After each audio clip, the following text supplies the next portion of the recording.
Mais ça se passe comment dans votre couple? Nous revenons sur les mêmes enseignements, ça se passe comment? Est-ce que tu aimes ta femme? Est-ce que tu respectes ton mari? Est-ce que tu le fais ta femme, tu le fais ton mari? Est-ce que tu es soumise à ton mari? Il faut qu'on parle de l'orgueil dans le couple.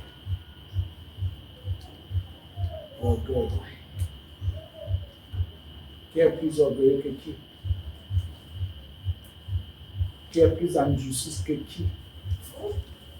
Pour l'orgueil. Il faut qu'on en parle un peu aujourd'hui. Même si on n'utilisait pas exactement le mot orgueilleux, mais la Bible donne des directives quand même. Et, comment dire, les principes, la Bible a ses principes concernant le couple. L'orgueil. Celui qui est orgueilleux, c'est celui qui est haut, simplement. Haut.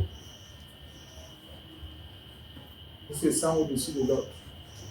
Ou une femme se sent au-dessus de son mari, peut-être parce qu'elle connaît les faiblesses de son mari. Un homme qui se sent au-dessus de sa femme, peut-être parce qu'il connaît les faiblesses de sa femme. Parce que je sais que tu as des limites, des limitations. Je sais que il y a des choses que tu ne comprends pas. Je me moque de toi. L'orgueil. Je te parle n'importe comment. Je ne tiens même pas compte du droit de naissance. Je te parle, je m'adresse à toi comme si tu étais. Ça vient une manière de parler à son mari, à sa femme. Une manière de parler. C'est avec amour. Si je te parle comme si je m'adressais à une chaussette, c'est que je n'ai rien compris. Et si on revient sur la question, vous allez dire on exagère, dis donc. Il y en a qui se sont mariés, ce n'était pas par amour. Il y en a qui se sont mariés par défi. La fille là, je ne peux pas laver du lait. L'homme, je ne peut pas laver du lait. Donc, oh, qu'est-ce que j'aime ses yeux. Oh, qu'est-ce que j'aime sa taille. Qu'est-ce que j'aime ceci, j'aime cela, j'aime. L'orgueil. Et quand l'orgueil commence à monter, j'étais seulement disé parce que, j'ai accepté parce que, on commence à justifier notre choix. C'est pour ça que quand il y a orgueil, on peut vivre avec quelqu'un sans l'accepter. Il y en a qui n'ont pas encore accepté leurs époux jusqu'à présent. Quelqu'un qui n'a pas encore accepté sa femme. Accepter son mari. Comment faire pour savoir? Ou pour le savoir? Il suffit que la famille, la belle famille, les gens disent un genre de choses de ton époux. Si un peu tu t'alignes même déjà, on ne parle pas de ce que tu ressors. Ça veut dire que tu n'as pas encore accepté ton épouse. Il y en a qui vivent avec les autres en fonction de ce que l'extérieur dit. En fonction des recommandations de l'extérieur. Ce n'est pas du tout. L'orgueil. L'orgueil. J'ai vu quelqu'un donner pour de l'argent de machin à son épouse, il prend une balance. Il dit, je vais pouvoir travailler, je peux travailler. Celui-là est maudit. Est-ce que nous respectons ces choses? Écoutez, Éphésiens 5. Femmes, soyez soumises à vos maris comme au Seigneur. C'est clair, je vais tenter de faire tout le monde ensemble. L'orgueil. Vous voyez la femme regarder son mari, je veux aussi prendre le côté de la femme et de l'homme, ou de ma dame, il va prendre ce côté.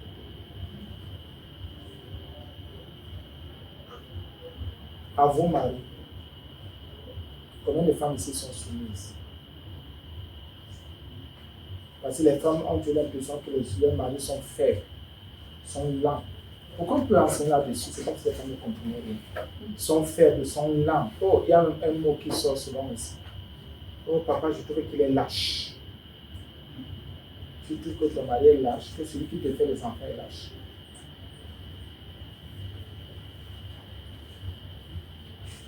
Vous savez, c'est la vie que les lâches n'hériteront pas le royaume. Sur 100, pendant le moins 98 qui croient que leurs maris sont lâches. Ils sont des lâches. Ils sont hypocrites. Et qui ne sont pas vrais, ne sont pas sincères.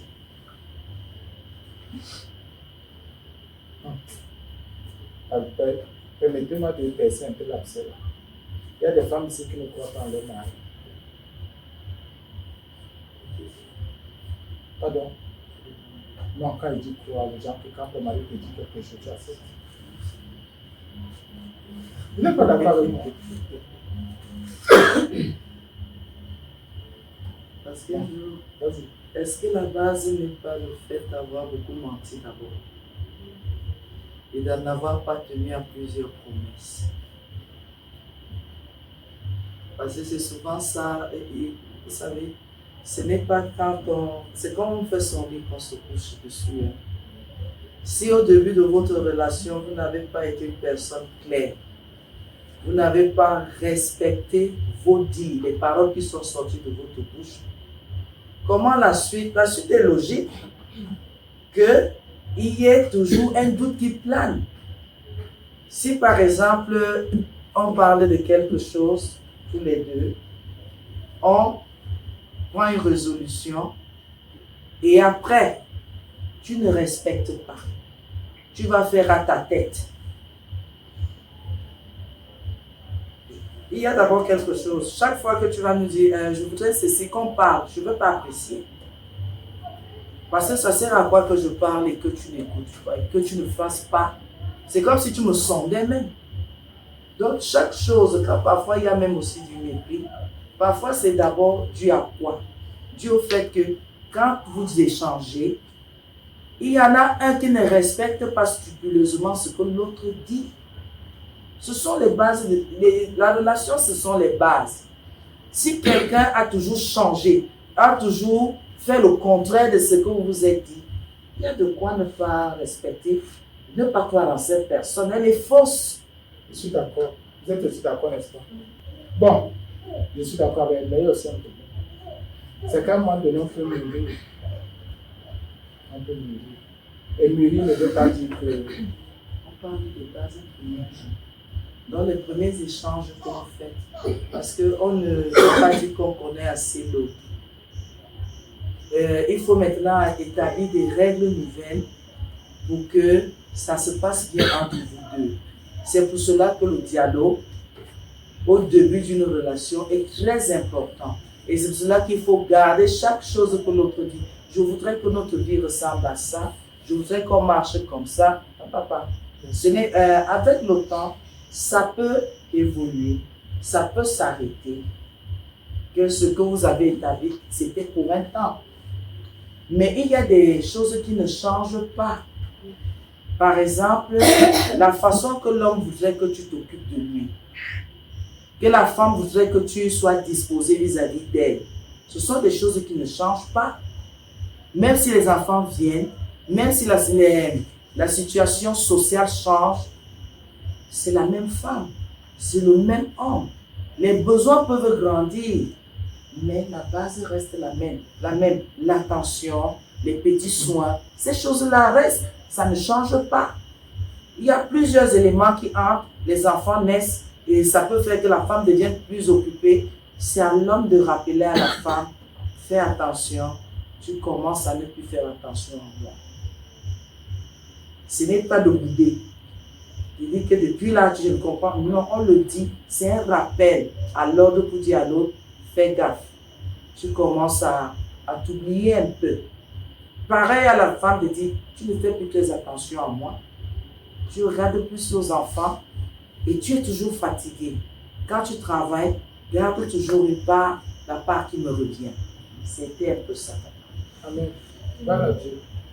Vous êtes toujours là. Vous êtes avec nous. Je vais vous poser une question. Là, ça concerne la parole de Dieu et c'est pour votre avenir, l'avenir de votre couple. Écoutez bien, je voudrais que chaque enfant, chaque couple garde, chaque femme surtout garde. Il faut se soumettre à qui? Au Seigneur d'abord ou bien à son mari. Je commence par ma bouche. Au Seigneur. Elle a dit Seigneur. Au Seigneur. Madame Congo. Attends d'abord. Attends un peu, madame. Oui, yes. Ok, Marie. Fati. Alors. Madame.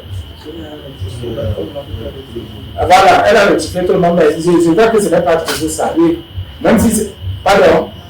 Oui, madame. là. Au Seigneur, on se soumet au Seigneur d'abord, bien au mari. On se soumet au Seigneur. Oui, Madame Bongo. Au mari d'abord, au Seigneur après. Madame Ongene. Madame Ongene, elle fait comme si on n'entend pas. Ah, comment tu fais comme si on te brutalise? C'est Madame Bidon là-bas. Madame Bidon. C'est qui? Madame Simé, je ne veux pas, je ne sais pas, comme il sait que c'est elle qui s'assied sur la. Qui n'a pas répondu?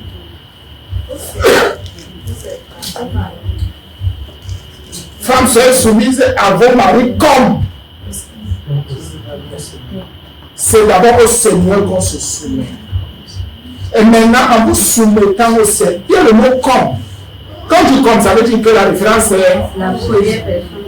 la première personne, c'est le Seigneur. Et c'est alors dans le piège. Et si on ne vous explique pas, c'est d'abord au Seigneur comme, écoutez bien, qu'on se soumet. Maintenant, c'est le Seigneur qui va vous dire, voici mes principes, soumets-toi à ton chef. Écoutez bien, c'est trop propre. Parce que ton mari peut te faire faire des choses que le Seigneur n'aime pas. Mais le Seigneur ne te fera jamais faire ce que ton mari n'aime pas. Et s'il te fait faire ce que ton mari n'aime pas, ça veut dire que ton mari est un... Amen. Il aime quoi? Ça veut dire que ton mari... On se comprend, n'est-ce pas? Comme au Seigneur, nous dit qu'on le Seigneur d'avoir la référence. Comme nos maris nous font faire ce que Dieu n'aime pas, nous on commence D'abord, bien sûr, le but est clair, hein? Comme c'est d'abord le Seigneur. Pourquoi? Ton mari peut te dire d'être dans le maître. Or, ça ne fait pas partie des principes hein, du Seigneur. Et peut-être ma chérie, tu sais que la fête, il va mentir. Tu vas dire, hey, la Bible me dit de me soumettre au Seigneur. Je ne manque pas. Ah, il y aura la lutte sur vous. Il y a les hommes qui ne sont pas d'accord. C'est l'évangile. Parce que ce n'est pas moi. Hein? C'est vrai. Est-ce que vous savez que si votre épouse se soumet au Seigneur, elle sera comme ça, sucrée, pure, digne. Et c'est l'avantage, nous ne sommes pas frustrés. C'est voir comment les hommes sont frustrés là. Si votre épouse est soumise au Seigneur, oh mon Dieu, vous n'avez que vivre pour être avec elle en dehors du Seigneur, bien sûr. C'est là le problème. Combien de femmes alors veulent travailler pour d'abord plaire au Seigneur? C'est ça que Paul ne voulait pas se marier. Il a dit, vous savez, mieux vaut rester vierge. Parce que les vierges veulent d'abord plaire au mari qu'elles soient mariées. Mais celle qui de ces vierges-là, elle disait laisse-moi plaire au Seigneur. Ah oui, c'est vrai. Toutes les femmes qui se sont toujours d'abord données pour plaire à Jésus ont toujours réussi dans le couple. Parce que Jésus dit, parce qu'une femme qui veut me plaire, elle veut marcher comme à son principe. Même si ton mari a touché, comment il va toucher le cœur de ton mari.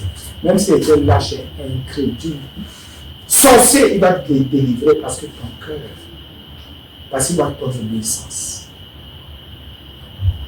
Moi aujourd'hui, les maris sont endurcis parce que les femmes ne sont pas d'abord soumises au Seigneur. Une femme qui est soumise au Seigneur, même si ton mari est le plus endurci de la terre, vous allez voir comment le Seigneur va grandir. Le Seigneur le ramène. S'il ne ramène pas ton mari, c'est parce que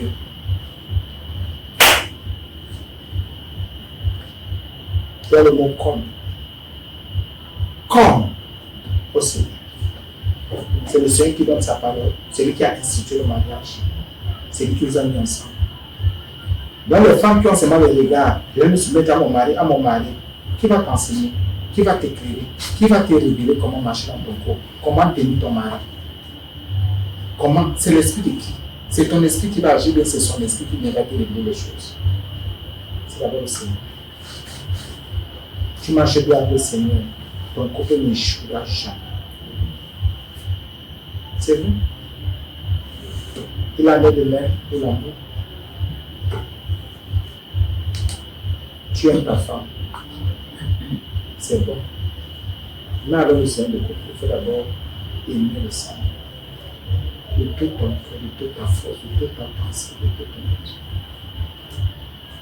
Et tu verras que quand il va déposer ces principes dans ton être, tu vas appliquer ces principes dans la vie de ton épouse. Même si ton épouse ne comprend pas aujourd'hui, demain elle va comprendre que c'est parce que tu aimes le Seigneur. C'est ce qui nous manque. C'est-à-dire, dans nos couples, nous avons pris nos maris, allez, on a mis devant, en avant, on a pris l'épouse, on a oublié qu'il y a d'abord quelqu'un qui nous a mis ensemble. La vie, que c'est le Seigneur qui nous rejoint ensemble. Mais pourquoi nous oublions d'abord le Seigneur? C'est ça que lui, c'est même dans nos couples, la communion avec le Seigneur est négligée. Mais les gens, quelqu'un, tu voyais l'homme préfère être en communion avec son épouse, la femme en communion avec son mari, oublie et le couple n'oublie la communion avec le Seigneur.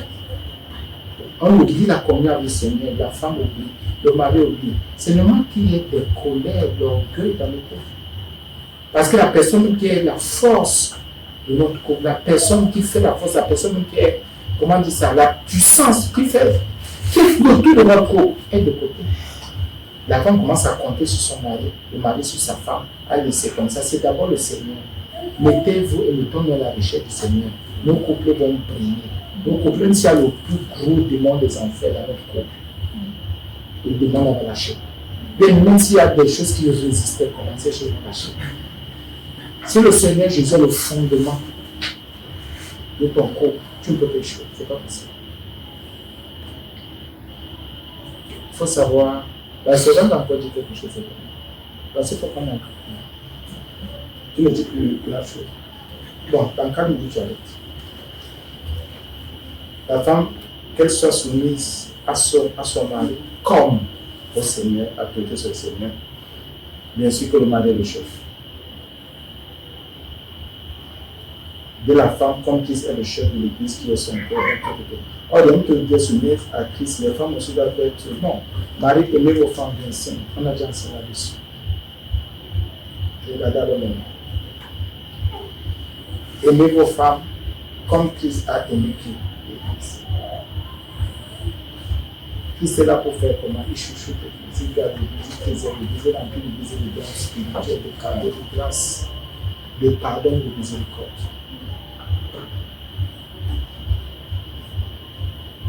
Comme la fille de sol. Tu dis que le premier mon épouse, comment je vais m'appuyer sur quoi? Quelle est la référence? Je dis, mais Jésus a aimé l'église comment? Comment il aime l'église?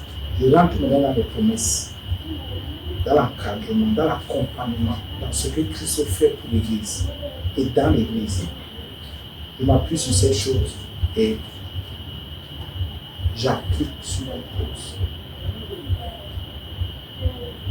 Le pardon, la miséricorde, tout le reste. Être patient. Très peu d'hommes sont patients envers les femmes. Très peu d'hommes sont patients. Qui vous dit que vous avez épousé des robots? Très peu d'hommes sont patients. On demande pardon à Dieu parce que c'est le premier patient. Pardonne-moi encore. On demande pardon, non? Parce que tu n'es pas d'accord avec moi, tu es concentré. C'est vrai. Quand il faut faire quelque chose, le truc comment va prendre un peu de temps. Quand il faut peut-être aller quelque part, on sort bien un programme, tout. J'ai l'impression que moi, il finit déjà. Et c'est comme ça là où c'est là, il choisit de dire qu'on veut d'abord faire le riz sauter avant de sortir. Et c'est vrai. Je commence à dire mal, je commence à crier sur elle. Pourquoi tu manges? C'est là aussi le problème. C'est vrai, ils sont très impatients. C'est un manque d'amour. C'est un manque d'amour. On n'écrit pas sur son épouse. Tu vois comment on commence à mettre le panty. On n'écrit pas. Il faut être impatient de l'autre. C'est vrai qu'il y a aussi des femmes qui sont impatientes envers le mari. Mais non, ça ne guérit pas. Qu'est-ce qu'il faut faire pour guérir? Parce qu'il y a des couples malades, on a vu une fois. Il faut qu'on parle. Qu'on parle, qu'on le parle encore et toujours. Maintenant, nous avons eu la révélation d'aujourd'hui. Je me soumets d'abord au Seigneur.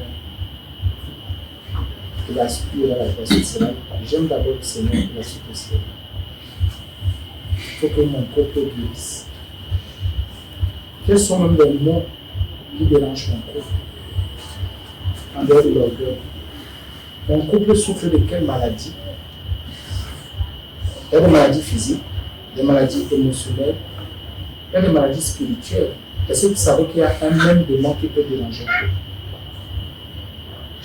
Un démon peut agir dans la vie de l'homme et agir dans la vie de la femme. Le même démon, le même esprit, la même malédiction. Vous ne faites pas attention, ça va vous lier. Vous n'allez pas avancer. Quels sont donc les maux spirituels, les maladies spirituelles, s'il vous plaît? Ou le mal spirituel? Moralement, il y a beaucoup d'immoralité aussi dans les coups. Il y a tellement de choses.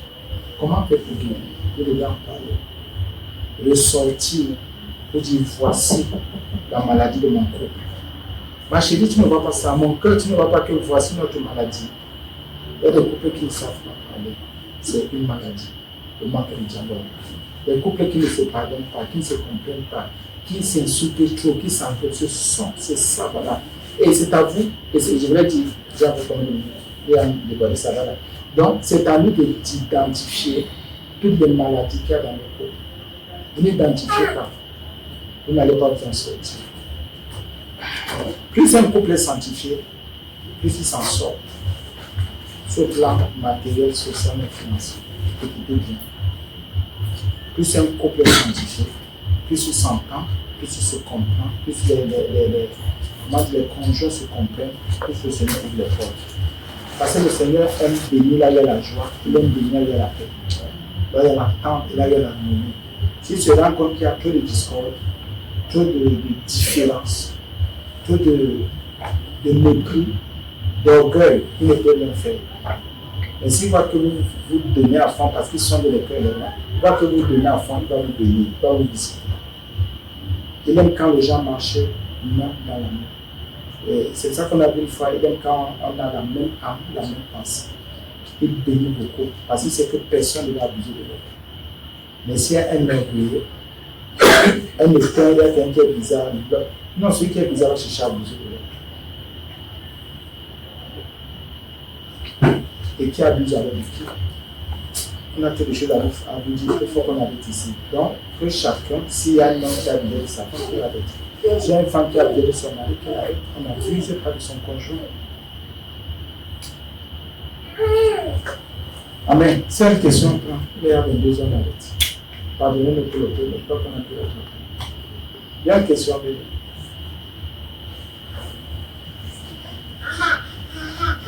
Alors, vous avez bien compris. Vous avez bien compris. Ok. Est-ce que vous savez qu'il y a un mensonge que le diable est venu montrer aux femmes à l'église? Quand les hommes deviennent attentionnés, les femmes trouvent qu'elles sont devenues, elles deviennent des rebelles. Est-ce que vous savez que c'est le piège? Quand un homme aime sa femme pour le Seigneur, normalement cette femme-là doit baisser, diminuer, devenir docile. Mais si aujourd'hui j'ai trouvé quoi? Que vous irez où? Le divorce n'est pas de Dieu. Vous jouez. Vous jouez mal. Une femme, non pas toi, je parle maintenant. Toutes les femmes là, tu vois une femme elle est assise, et tu peux faire ça à qui? Vous jouez. Vos maris ne vous présenteront pas au Seigneur. Vous êtes en train de jouer. La rébellion, le verset 18 fois que vous faites là. Vos grandes bouches que vous ouvrez comme ça, mais quand il faut prier, on ne vous entend pas. Vous dormez comme les gens qu'on a injecté les somnifères. Vos bouches que vous ouvrez sur les hommes, Dieu a dit que ce sont eux qui vont prendre les femmes pour ça et les présenter. Si un homme est fâché, il va présenter qui? Il va présenter la bouteille que toi. Il va dire au Seigneur que si c'est ma côte ça, je refuse la côte là. Que ça aille ailleurs. Ce n'était pas pour moi, Seigneur. Est-ce que vous savez que quand nous sommes dans le c'est un piège même. L'ennemi chaque jour nous accuse. Que Seigneur, regarde, tu leur as donné nos mariages. Regardez ce qu'elle compte de ce mariage-là. Est-ce que vous savez ça? Et vous allez voir que la plupart d'entre nous, là, nous avons raté notre mission. Nos missions pour les hommes là. Au lieu que les hommes soient heureux, ce sont les cheveux qui sautent chaque jour. ils deviennent fatigués, ils sont en train de tomber. Et les femmes sont là. Et les plans qu'elles font dans les dos, dessus les dos des hommes, toute femme qui fait un complot, qui fait quelque chose dans la maison d'un homme, et l'homme n'en est pas au courant, tu es maudite. Laissez que je vous dise ce soir. Parce qu'aujourd'hui, tu prends ton téléphone, tu finis de faire, après tu effaces, tu laisses. Quand un homme arrive, qui va lui dire, oh ma chef, Dieu a vu. Et c'est le Seigneur qui t'attend dans son royaume, il ne te recevra pas. Parce qu'en général, c'est ce que tu disais, quand une femme a contourné, elle a déjà vu les faiblesses de l'homme, elle a déjà vu que elle sait ça l'intéresse, elle ne va jamais mettre ses yeux là-bas. Elle commence à faire. Vous n'entrerez pas dans le royaume. Le Seigneur n'aime pas les sorciers dans son royaume. Vous n'entrerez pas. Tournez les hommes là comme vous voulez les tourner là. Soyez dans leur maison, restez dans leur maison, vous me les malaxez comme vous les malaxez là. Vous n'entrerez pas. Écoutez très bien ce que je vous dis. Vous n'entrerez pas. Dites qu'ils sont bêtes, mais Dieu n'est pas bête. Je vous dis souvent que faites vos grandes gueules là. Parce que vous connaissez leur sac à leçon là-bas. Vous savez là où vous tenez. Vous tenez Dieu où? Vous avez vu son sac à leçon où? Il va vous montrer. Parce qu'aujourd'hui, quand on dit à une femme, on dit à un mari, tiens ta femme. Lui, c'est qui? Et j'entends, je vais commencer à vous excommunier, vous les femmes. Et j'entends d'accord une femme avoir un repère, un langage ordurier. Je te mets en quarantaine. Tu ne veux pas, tu pars. Parce que ça ne glorifie même pas l'église, ça ne glorifie pas le nom de Dieu, du Seigneur. Jamais. Toutes celles qui vont me marquer, là où je suis assise, j'entends une parole. Dès que je me retourne, le petit protocole, mettez-la dehors. Si ton mari va attendre qu'il t'aime trop pour t'amener en enfer, vous partez tous. Papa, c'est comme s'il y a un virus. On dit quoi? La pandémie. La pandémie de quoi? La pandémie de quoi? Vous avez épousé pour que vous devenez pire. Qui vous a dit que le mariage était joyeux et qu'on doit bafouer à chaque moment? Le mariage, c'est quelque chose qu'on doit honorer. Que ceux qui sont dehors aient des dispositions à entrer. Je vous dis, vous les femmes, moi je ne parle pas aux hommes aujourd'hui. Vous là, quand vous pensez que vous êtes sur la cime du baobab, vous allez voir qu'un baobab a été éteint. Je vous dis ça. Et vous les hommes qui encouragez vos femmes, c'est votre problème, je vais vous toucher. Quand elles veulent les toucher, dès que vous serez touchés. Vous permettez quoi à vos femmes comme ça? Vous irez où avec ça? Vous tous qui avez les grandes gueules là, vous ferez ça vite. Je vais vous excommunier, je vous dis déjà.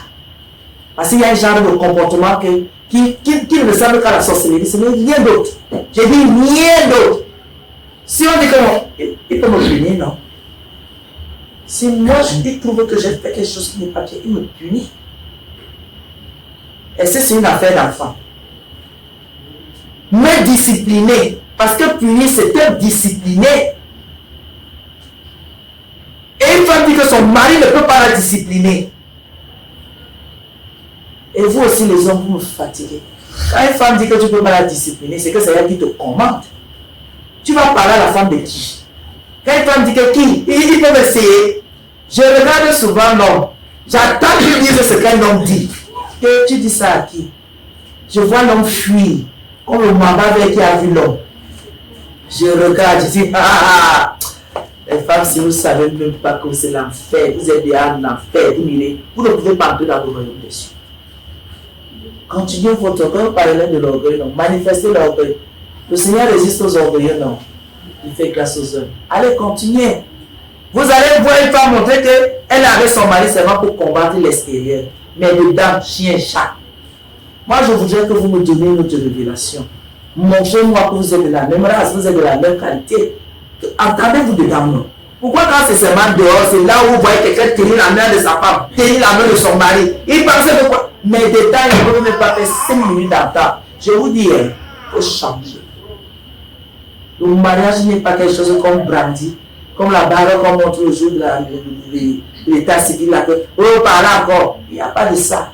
On parle maintenant des vraies choses. Vos femmes, vous soumettez. Vous fermez vos bouches là. Vous fermez ça parce que vous déshonorez le Seigneur. On ne dit pas du n'importe quoi de sa bouche là. Et vous êtes à l'église et vous ne respectez même pas la parole de Dieu. Je vous avertis là. C'est le dernier avertissement. Dès que j'entends seulement tac, je finis avec vous. Et si vous doutez, c'est quand ça va se passer que vous saurez. J'en ai assez de ces femmes-là qui ne peuvent pas être des témoignages dans leur famille, qui ne peuvent pas être des témoignages dans leur entourage, qui ne peuvent pas être des témoignages pour leurs voisins. Seulement des choses qui ne tiennent pas. Seulement la honte. Vous ferez ça hors de l'église. Et ce sera votre honte. Parce que moi, je suis un modèle. Je ne suis pas dans vos choses-là. Je ne suis pas dans vos choses-là. Il peut me punir. Je ne suis pas au-dessus de Boadé. S'il décide de me punir, Et je ne prends pas mes affaires pour sortir. Je reste dans mon petit coin là où il va me dire que, au coin, je reste au coin là. Je pleure. Je ne peux pas lui dire encore Chacun interprète comme il veut. Moi, c'est moi qui parle, c'est toi mon papa. C'est moi qui dis. Et quand un homme t'aime, il ne va pas te traiter d'une façon vulgaire. Il peut te dire gentiment les choses, mais ça ne veut pas dire qu'il est d'accord avec ce que tu fais. Et je vous ai dit, vous qui avez pris autorité dans vos maisons et sur vos maris là, ne sortez jamais avec nous, on ne veut pas connaître ça. Il ne faut pas ridiculiser et humilier vos maris. Je ne suis pas d'accord avec vous. Si tu commandes ton mari, toi, commandez-les. Nous, on ne veut pas savoir. On ne veut pas connaître vos choses. Faites ça là-bas. C'est pour votre honte. Je dis, c'est pour votre honte. Et un homme qui veut réussir discipline sa femme.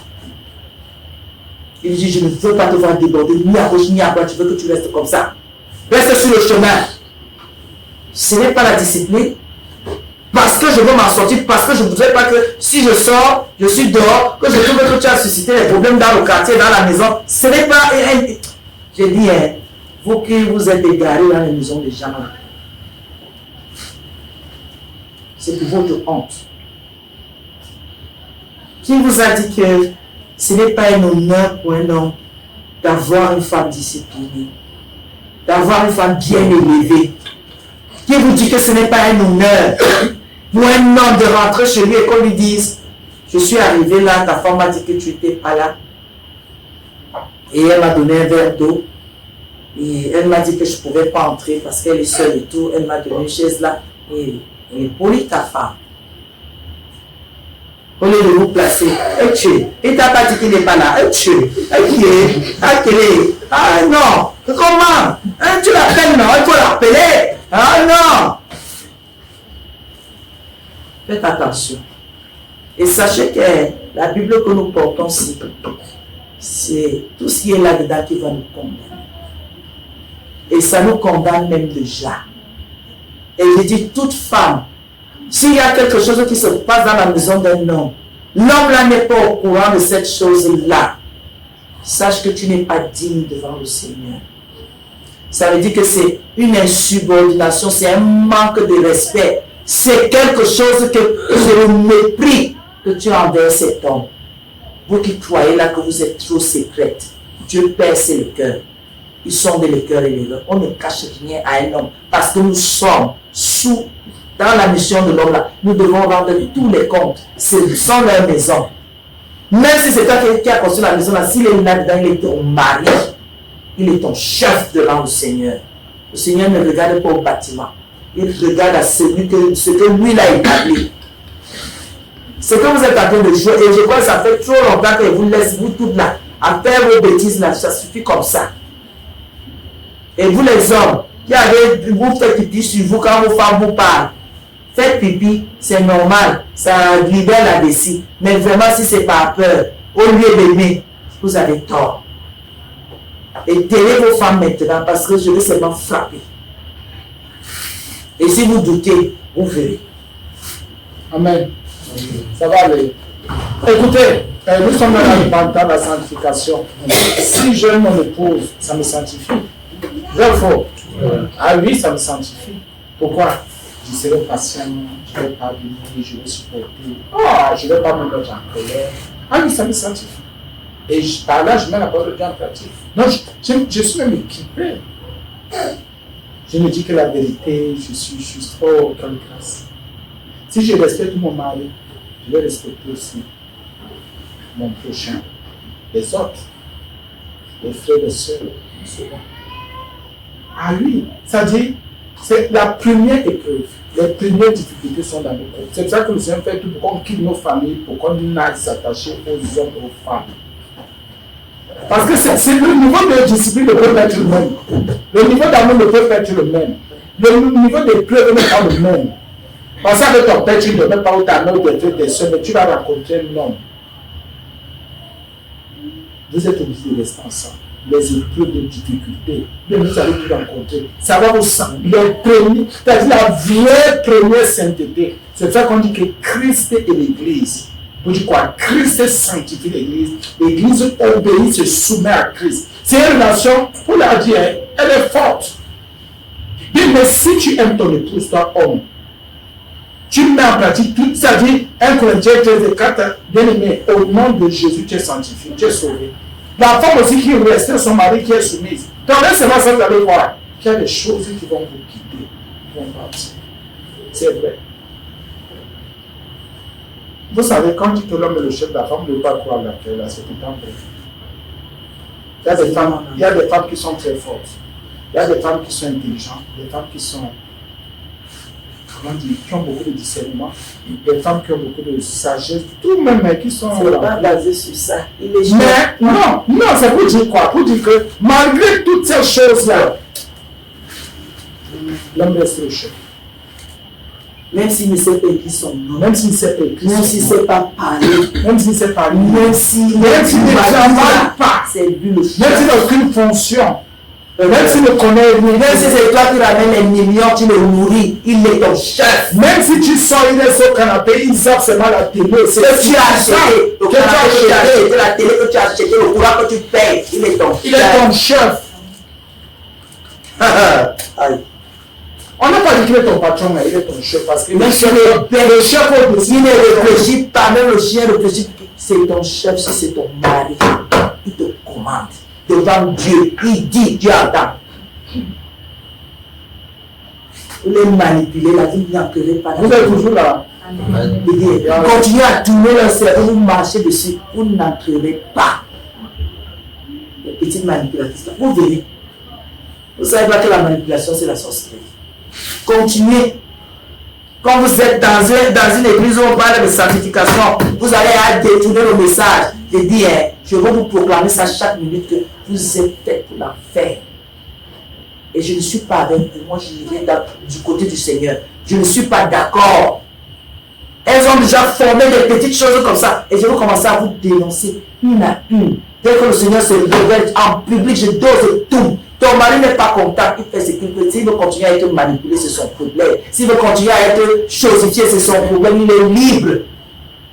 Je vais commencer à vous étaler. Le Seigneur me montre des choses de bizarres ce soir, comme si les femmes elles ont déjà formé leurs petites choses que qui, comment, avec qui. Vous verrez donc, c'est femme contre femme, prophète ne va même pas habiter dans ça. On va seulement se soumettre.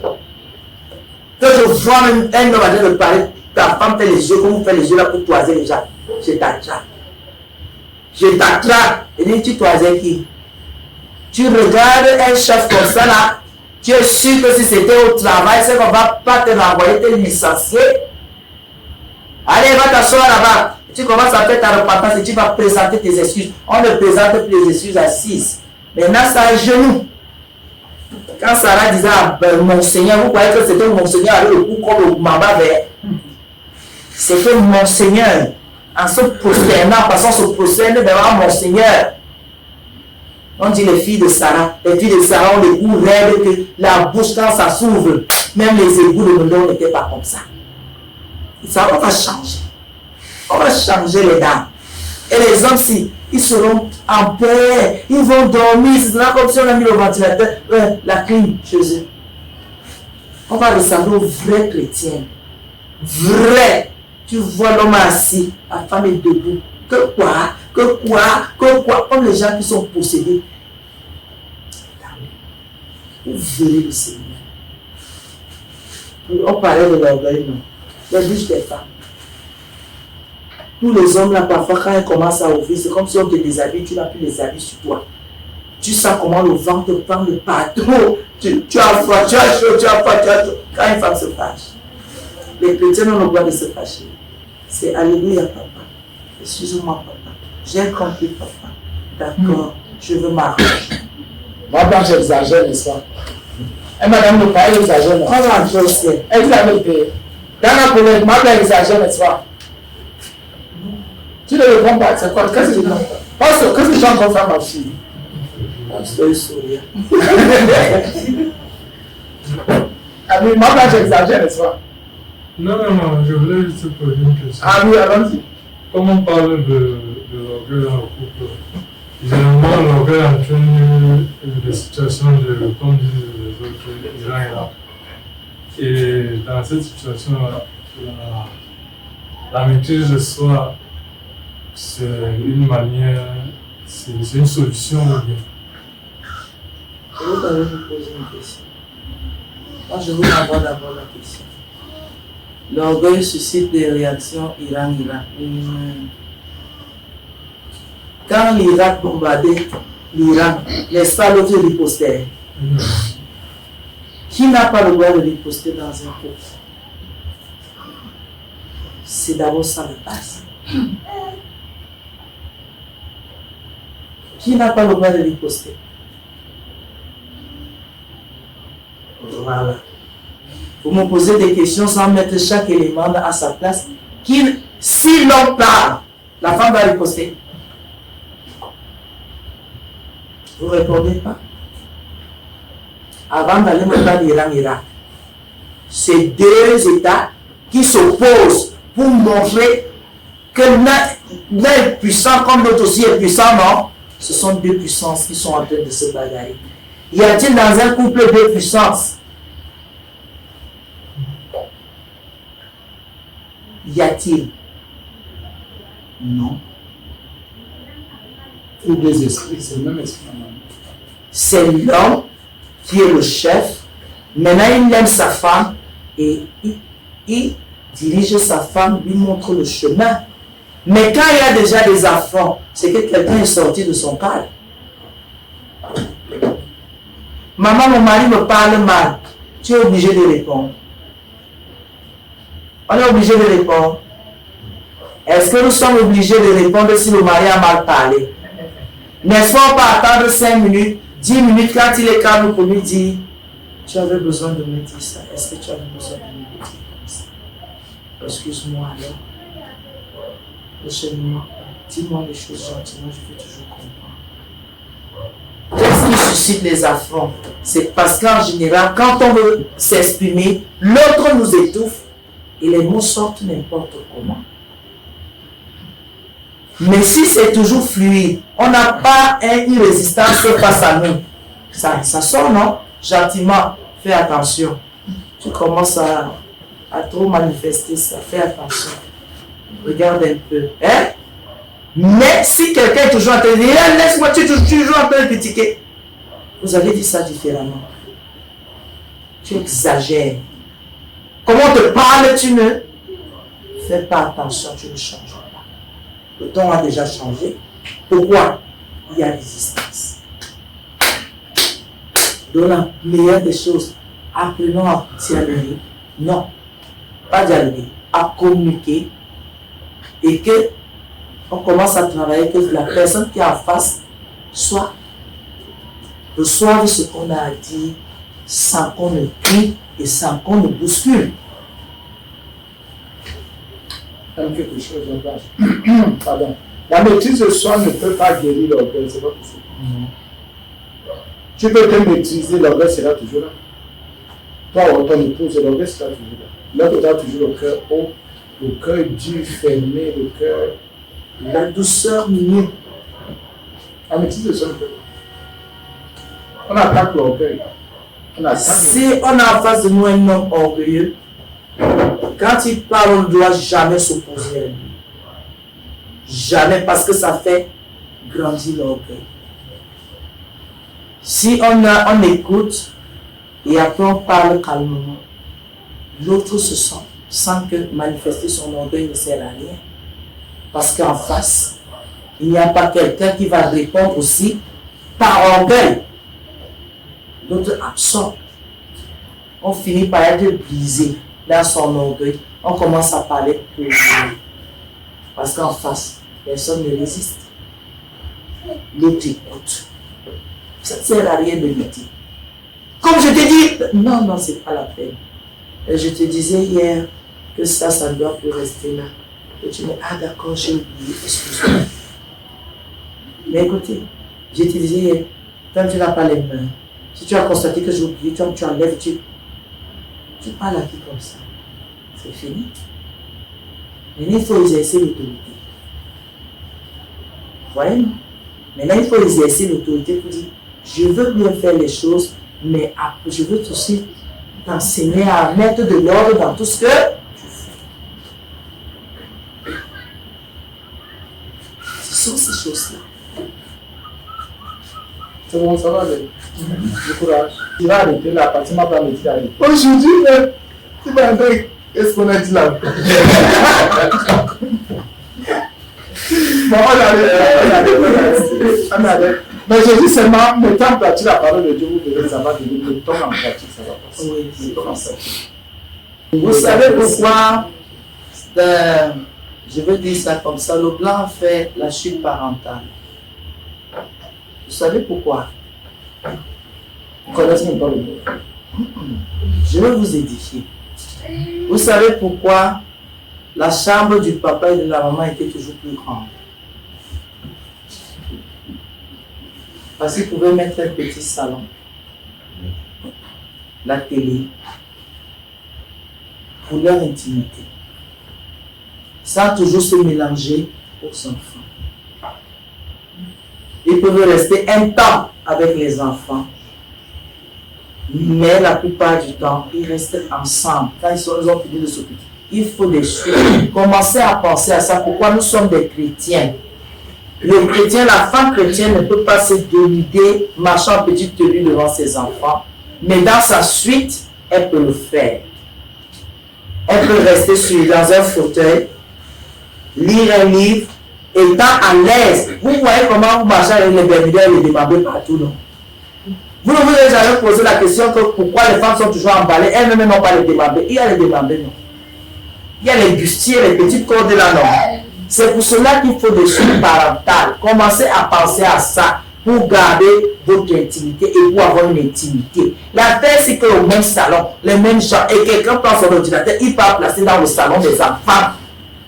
Ce n'est pas bien.